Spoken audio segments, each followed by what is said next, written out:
La cera de abejas escurre espesa por las grietas de la cripta ducal, mientras el capellán hunde los dedos en la masa caliente, sellando cada rendija, de piedra con movimientos precisos que ya no parecen litúrgicos.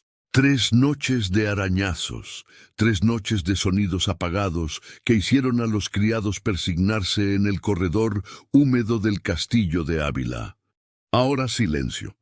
El duque Carlos de González de Cantabria firma el último documento de posesión territorial a las 7 de la mañana de un sábado de noviembre 1371, exactamente 9 días después de haber desposado a Pilar de González en ceremonia que le costara al reino el equivalente a 2 años de cosecha de trigo. No es locura. Es un mecanismo jurídico patrimonial perfectamente calibrado por la maquinaria feudal, donde el matrimonio funciona como instrumento de anexión territorial y la muerte de la esposa, oportuna o provocada, representa solo el cumplimiento del calendario de transferencia de bienes. La cripta calafateada no esconde un crimen, preserva un secreto de Estado. Usted habría calafateado la cripta o exigido testigos. Deje su opinión y seguimos con la historia. Para comprender cómo una duquesa de sangre real puede desaparecer de los registros de sucesión en menos de una semana, es necesario retornar al Tratado de Toledo, firmado 6 meses antes del casamiento. Allí, en sala forrada de tapices flamencos, representantes de 2 ducados menores, Cantabria al norte, Asturias al este, negociaron durante 17 días la fusión territorial que permitiría resistir a la presión expansionista de los Habsburgo. Pilar, hija única del duque de Asturias, traía como dote exactamente lo que Carlos necesitaba: 4 ciudades mercantiles, 2 rutas fluviales de Mindonsin, peaje y el control sobre 3 puentes estratégicos en el Tajo. El matrimonio arreglado no celebraba amor, celebraba logística. Los términos fueron claros desde el inicio. Si Pilar muriese sin herederos, las tierras pasarían automáticamente al viudo, desde que el casamiento hubiese sido consumado y registrado en cartorio episcopal. La cláusula ocupaba 7 líneas, en latín jurídico, con terminología que apenas cancilleres, ducales y prelados especializados dominaban. Nadie en la corte de Asturias cuestionó. Al final, Pilar tenía 19 años, salud robusta, según los médicos que la examinaron antes del viaje nupcial. ¿Qué podría dar errado? La ceremonia aconteció en octubre, con toda la pompa exigida para bodas entre casas nobles. 400 invitados, 12 días de festividades, un banquete que consumió 80 cerdos, 100 gansos y 300 barriles de cerveza importada de Flandes. Carlos tenía 34 años, ya viudo de un primer casamiento sin hijos, hombre de habla económica y hábitos militares. Pilar llegara 3 semanas antes, hospedada en ala separada del castillo, acompañada de 16 damas de Asturias que deberían permanecer con ella durante el primer año, costumbre que garantizaba a las familias algún control sobre el bienestar de las hijas enviadas para cortes extranjeras. En el 5.º día después de la ceremonia, 6 de esas damas fueron dispensadas bajo pretexto de contención de despesas. En el 7.º día, otras 5 recibieron orden de retornar a Asturias para tratar de asuntos urgentes que jamás fueron especificados en los registros. Restaron 5 mujeres, todas escogidas y pagadas por Carlos, cuando Pilar adoleció súbitamente en la mañana del 8.º día. Los síntomas descritos por los médicos ducales, fiebre, vómitos, convulsiones, coinciden exactamente con envenenamiento por belladona, planta común, en jardines medicinales de la época y que, en dosis controladas, producía exactamente la progresión descrita: malestar inicial, agravamiento súbito, muerte en 24 horas. El único tratamiento registrado: sangrías y aplicación de ventosas, procedimientos que aceleraban la muerte en casos de intoxicación. Vilar falleció en las vísperas del 9º día, en una miércoles, sin confesor externo y sin que ninguna de las damas restantes testimoniase el momento final.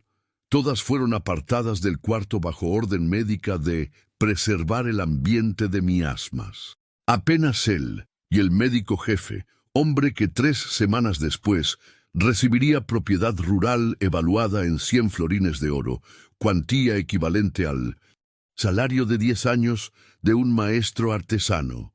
El cuerpo fue preparado a las prisas, ninguna vigilia pública, ningún velorio abierto a la nobleza local, práctica obligatoria para muertes de mujeres de sangre real, que servían como demostración de transparencia y evitaban rumores de asesinato. El entierro aconteció 20 horas después de la muerte, en un domingo por la tarde, con apenas 12 personas presentes, todas ellas funcionarios, directos del Ducado de Cantabria. El obispo local, Antonio de Cáceres, celebró misa rápida y autorizó sepultamiento inmediato, dispensando el período habitual de 3 días entre muerte e inhumación. 2 días después, Antonio recibió donación de una capilla con rentas anuales perpetuas. El documento de donación, curiosamente, ya estaba redactado y sellado antes del funeral. Otro pergamino con fecha anterior a los eventos que supuestamente lo motivaron. Los registros episcopales no mienten. Ellos apenas revelan lo que nunca debería haber sido visible. La muerte de Pilar había sido planeada con la misma meticulosidad que su casamiento. Pero los criados oyeron. 3 noches consecutivas, arañazos viniendo de la cripta ducal, sonidos apagados que resonaban por los pasajes de piedra del subsuelo. En el castillo de Ávila, como en toda fortaleza medieval, la cripta quedaba directamente abajo de la capilla, accesible por escalera estrecha que terminaba en puerta de roble reforzada con hierro. Los criados responsables por la limpieza de la capilla, 4 hombres y 2 mujeres, todos siervos sin apellido en los registros, relataron los ruidos al capellán en la mañana siguiente a la primera noche. El religioso, hombre pragmático llamado Ángel, descendió a la cripta, examinó el sarcófago de piedra recién cerrado, no encontró nada visible. Ordenó silencio a los criados. En la segunda noche, los arañazos recomenzaron más flacos. En la tercera noche, casi imperceptibles. Fue entonces que Ángel mandó buscar cera de abeja del apiario ducal. 15 libras de cera de alta calidad, normalmente reservada para velas, litúrgicas especiales y documentos importantes. El capellán pasó una tarde entera calafateando cada rendija de la cripta, cada junta entre las piedras del piso y de las paredes, cada hendidura alrededor de la puerta. El trabajo era de albañil, no de sacerdote. En la cuarta noche, silencio completo. Los criados fueron transferidos para otras funciones en el castillo. 2 de ellos desaparecieron de los registros de pago en las semanas siguientes, probablemente dispensados o enviados para propiedades distantes, donde sus lenguas no alcanzarían los mercados urbanos. Los mecanismos jurídicos ya operaban en plena velocidad.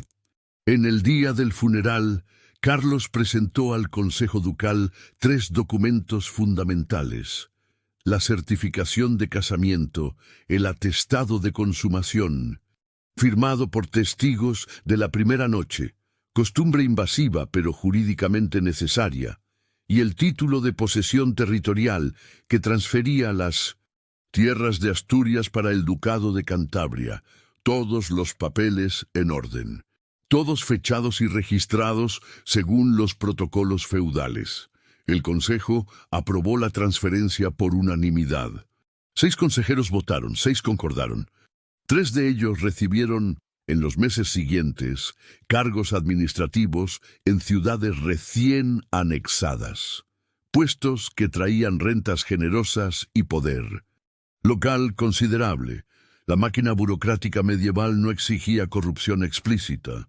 Exigía apenas que cada pieza comprendiese su lugar en el engranaje y no hiciese preguntas cuyas respuestas podrían desestabilizar toda la estructura de poder. La complicidad era sistémica, no personal. En la corte de Asturias, la noticia de la muerte llegó con 10 días de atraso, tiempo suficiente para que todos los documentos estuviesen sellados, registrados y distribuidos entre archivos de 3 ciudades diferentes. El padre de Pilar, duque Antonio, exigió explicaciones inmediatas. Envió mensajeros, convocó reunión extraordinaria, amenazó romper tratados comerciales. Carlos respondió con frialdad diplomática, enfermedad súbita, médicos incompetentes que no salvaron a la joven duquesa, dolor inmensurable, luto profundo. Ofreció compensaciones, reducción de peajes para mercaderes de Asturias, preferencia en contratos de suministro de lana flamenca, hasta una pensión anual para las damas que habían servido a Pilar. Antonio no aceptó dinero. Exigió exhumación y examen independiente del cuerpo por médicos de Asturias. La solicitación fue presentada oficialmente en diciembre de 1371. Carlos recusó con base en argumento religioso. Profanar la paz de los muertos constituía sacrilegio. El obispo Antonio, convenientemente, emitió parecer teológico concordando con esa posición. Antonio apeló al arzobispo de Sevilla, autoridad superior en la región.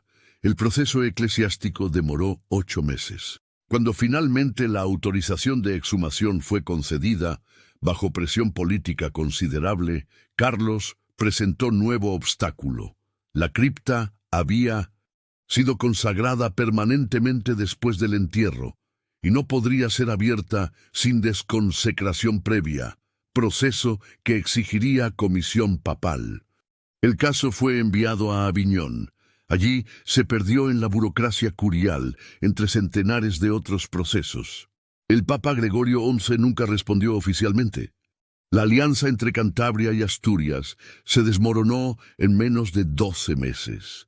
Antonio rompió relaciones diplomáticas, retiró mercaderes de las ciudades controladas por Carlos, formó coalición con ducados vecinos para aislar Cantabria económicamente, pero las tierras ya habían sido transferidas.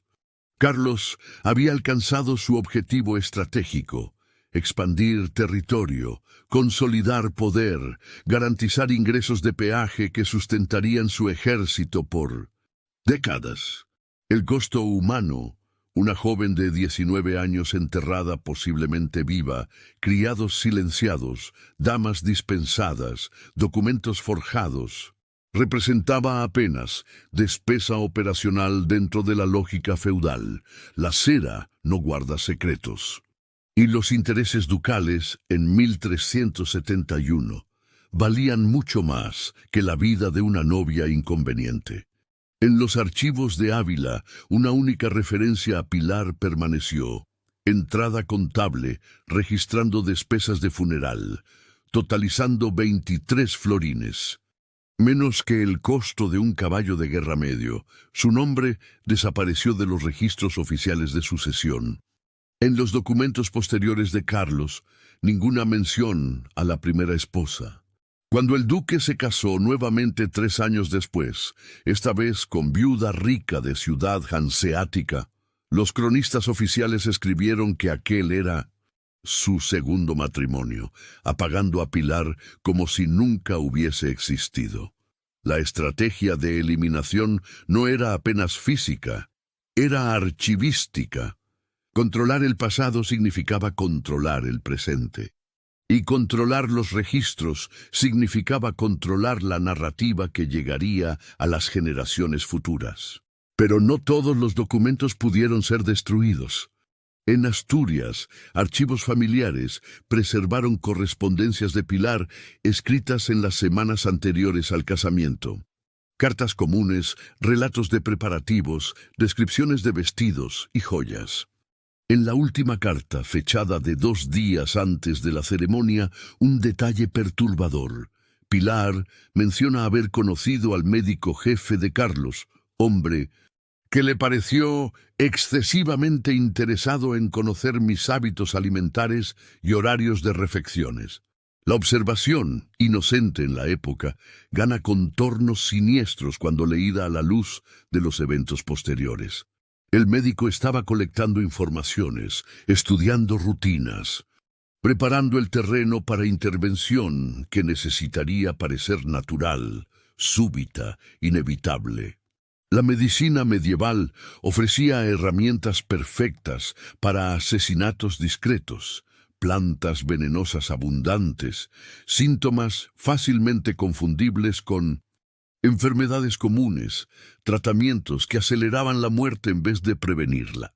Un médico competente y sin escrúpulos valía más para un señor feudal ambicioso que 10 caballeros. El caso creó precedente peligroso.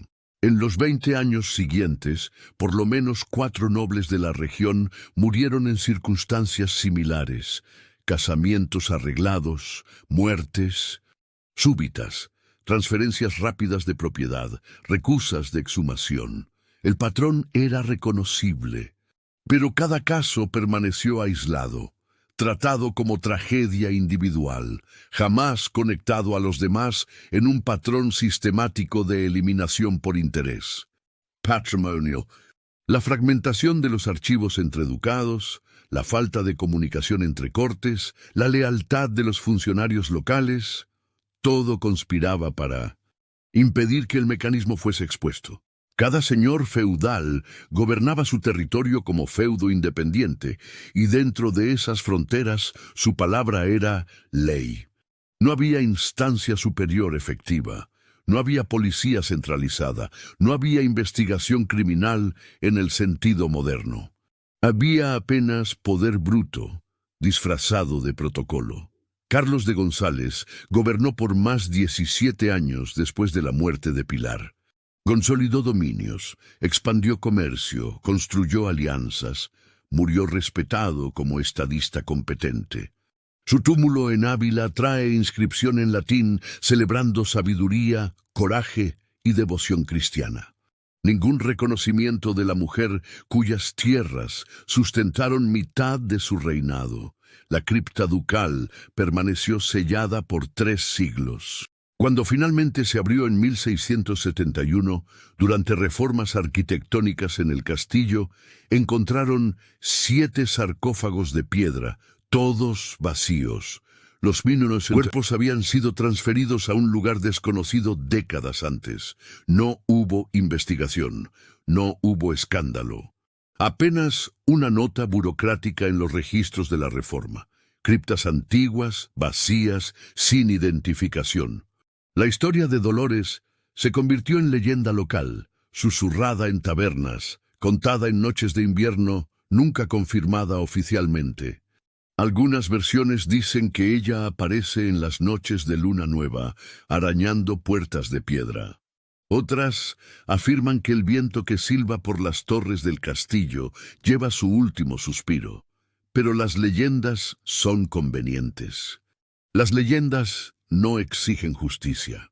El nombre Dolores de Galicia sobrevive hoy solo en 3 lugares: genealogías académicas que listan matrimonios arreglados de la nobleza medieval, mapas históricos que registran transferencias territoriales del siglo XIV, y en las entrelíneas de los documentos que Amparo firmó con cera, aún un caliente de abeja. La cera guardó lo que el acero impuso, y 9 días probaron ser tiempo suficiente para transformar a una duquesa viva en una propiedad muerta, reducir una alianza matrimonial a anexión territorial, convertir amor prometido en lucro contabilizado. Era un sistema perfectamente organizado donde cada engranaje sabía su papel, cada funcionario comprendía su lugar, cada documento cumplía su función. Y cuando una novia se volvía inconveniente, jurídicamente valiosa muerta, políticamente arriesgada viva, la máquina feudal ofrecía una solución: Eficiente. Matrimonio el lunes, entierro el miércoles, posesión el jueves. Los registros no mienten sobre las fechas. Solo omiten detalles que mancharían la cera de los sellos oficiales. Dolores no desapareció, fue borrada. Y la diferencia, en una época donde el pergamino valía más que el testimonio, era todo.